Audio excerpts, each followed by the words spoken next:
Japanese have attacked Pearl Harbor by air. Ask not what your country can do. President Kennedy has been shot. One small step for man. These truths to be self-evident that all men are created equal.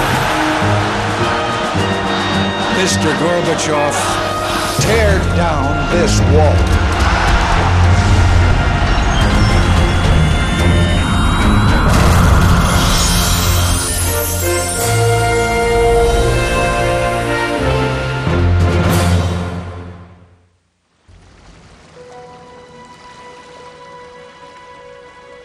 Pier 54, New York City.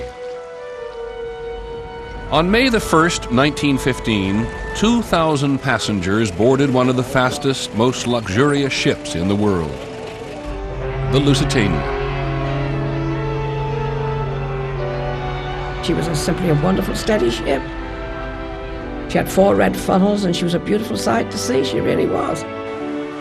Edith Stanley and her family were heading home to England and into the midst of the most brutal conflict man had ever experienced. The First World War was almost a year old, and any transatlantic crossing was made potentially dangerous by the presence of German submarines. Still, the passengers felt safe. After all, the Lusitania was a passenger ship. On her last day at sea, the Lusitania was approaching the Irish coast. It was 2 o'clock in the afternoon, and you could see all this coastline. It was a beautiful day, couldn't have been any better. And then bang! It was a terrific bang. Dad knew what he was. I mean, that he knew darn well it was a torpedo. The single German torpedo did such damage that the Lusitania could launch only 6 of her lifeboats before she went down. We could not take the people in that were begging to be taken in. I mean, we would have capsized and everybody would have gone. 1,200 drowned, didn't they? I think it was 1,200 drowned. More drowned than were saved. Among those who drowned were 128 Americans.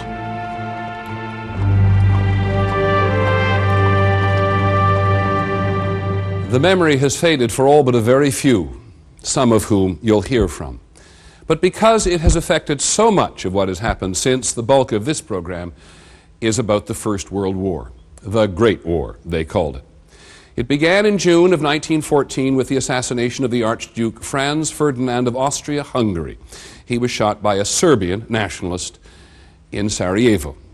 Ferdinand had governed in a circle of European royalty that also included the King of England, the Tsar of Russia, and the Kaiser of Germany. And together, their colonial empires dominated most of the Earth's population. And when the competitive Kaiser seized upon the assassination as a pretext to begin a European war, he found the other royals only too willing to go along. All of them sought to widen their influence. None could possibly realize how radically they were about to alter the course of the 20th century.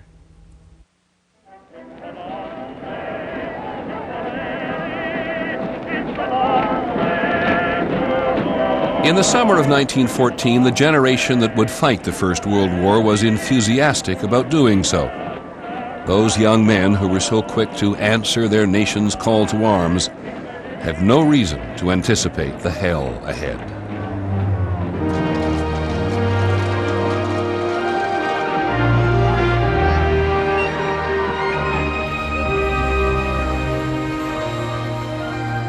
In the German city of Koblenz, 12-year-old Joachim von Elbe began a diary. August 5, 1914. The city is full of soldiers. They were singing this song, on, to fight we are born, on, to fight for the fatherland. To Kaiser Wilhelm we have sworn, to Kaiser Wilhelm we give our hand.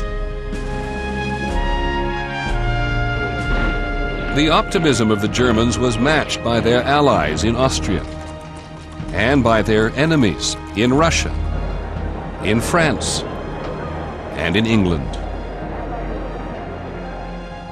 As soon as I enlisted, I was in a crowd of other 18, 19 and 20-year-olds, and we thought it was going to be a tremendous lark to go and knock the Kaiser off his throne, you see. Everyone thought the war would be over at Christmas. And they really badly wanted to get to France to get in the fighting.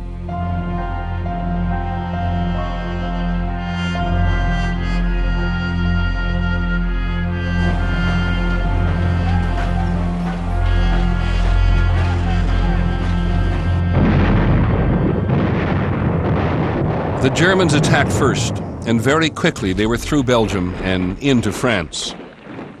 The romantic notion of war that so many young men carried into battle was very quickly shattered.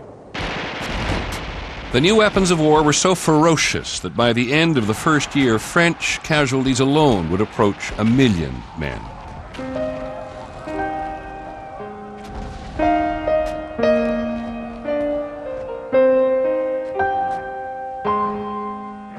Nobody in Europe expected these appalling casualties. And when they came, they were utterly crushing. The first dreadful experience was that of the victims of what was called the Massacre of the Innocents in Germany.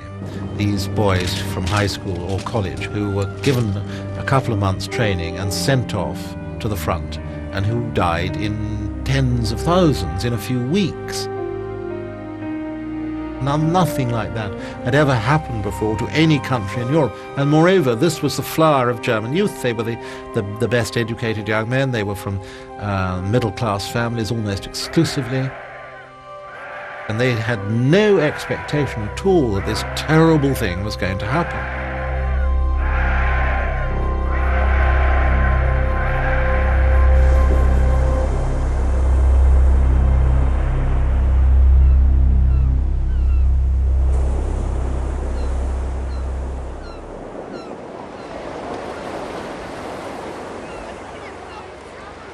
Americans had never dreamed that a war on the other side of the ocean could affect them. The U.S. was officially neutral, and most of its citizens assumed it would stay that way.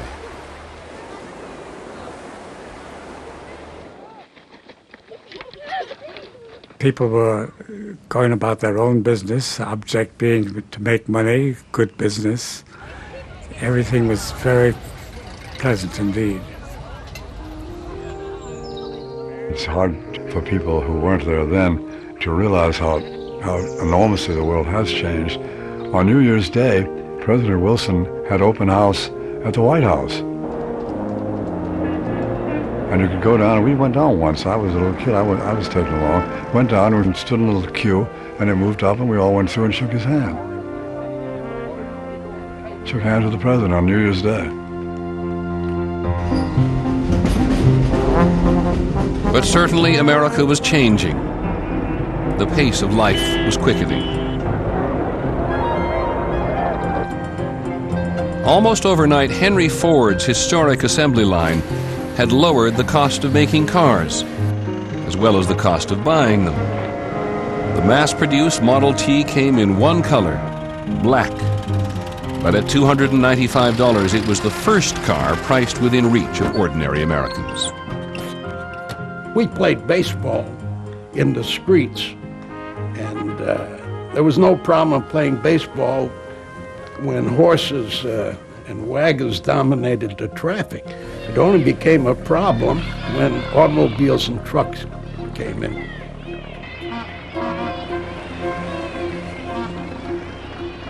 So much in America was changing as Europe went about its ugly war.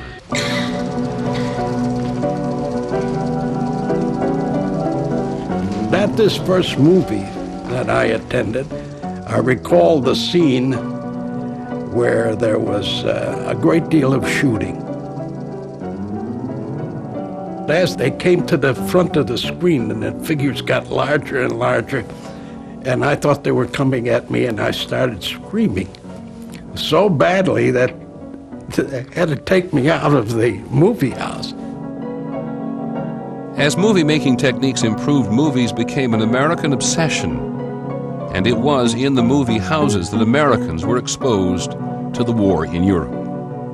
In the movie house, it still seemed glamorous. We went every Saturday morning and just devoured the pictures of the war. Beautiful uniforms, the dashing mounted cavalry with their flashing sabers in the sun riding into battle, and oh, I thought that would be something else. I was just aching to go.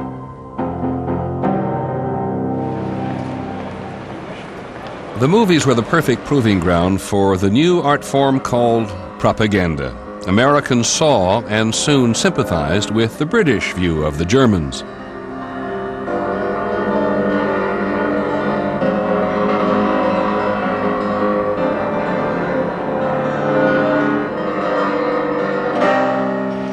By early 1915, the war in Europe was good for America. U.S. banks were lending huge amounts of money to Britain and France, who in turn used the money to buy arms from American factories. With the war, Americans were in the greatest economic boom in their history. During the war, everybody worked. Before the war, my father brought home $6 or $7 a week. Now he brought home checks for $100, $110 a week. It was like bringing home a check for $1 million. The war had another effect. It virtually cut off European immigration to the United States, causing a labor shortage in American factories. And that forced northern employers to look for the very first time at the substantial black labor pool of the American South.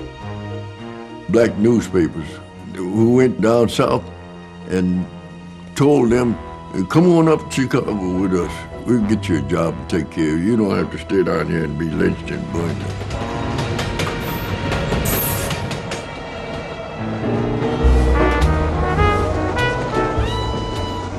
My relatives, aunt, uncle, cousins, came north.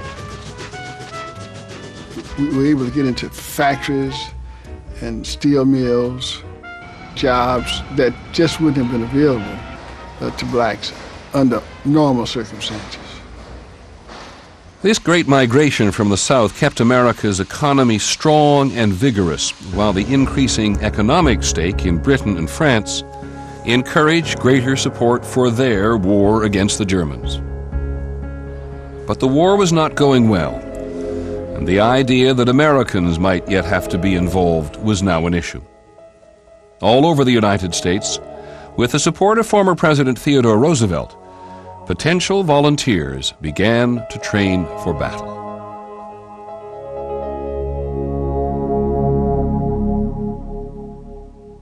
By Christmas 1914, the armies of Europe had completely bogged down, and fighting had spread to Russia, Africa, and the Middle East. The empires drew on their colonies for manpower. 60 countries were eventually represented in the conflict. The Germans had expected to win in 42 days, but they had not anticipated what would happen on the Western Front in France. On the Western Front, the German assault had finally failed, and soldiers on both sides had raced to dig an elaborate trench system that stretched for 300 miles from the English Channel all the way to Switzerland.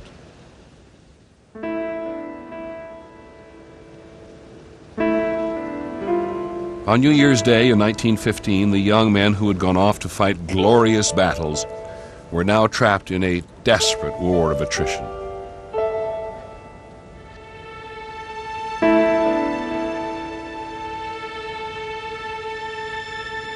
Someone said to us excitedly, "Jack Smith." I said, "What about him?" "He's dead. He's been shot. The first one."